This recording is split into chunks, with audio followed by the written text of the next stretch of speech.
Hello everyone, good day. So for today, I will be going to explain the difference between IDE, GUI, OS, and programming language.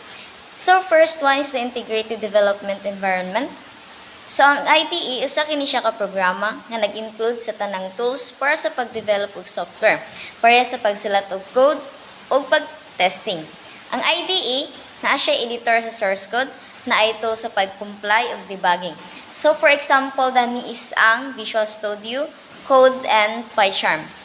So second is the Graphical User Interface or GUI. Isa kini siya kapamaagi sa pagsulod o pagpanarbaho sa computer gamit ang mga visual elements sama sa mga icon o menu. So bali, ang GUI mao ang naghatag og pamaagi para makapag-interact ang user sa isa ka software. Example, Windows Operating System and macOS.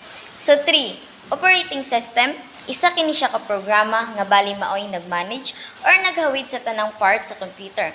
So ang OS mao ang naghatag og interface para sa mga user ug mga essential services like memory management. So example ani isang Windows and ang Linux. So 4, programming languages. So ang programming languages mao niya siya ang pamaagi para sa pagsulat og mga instruction para sa computer.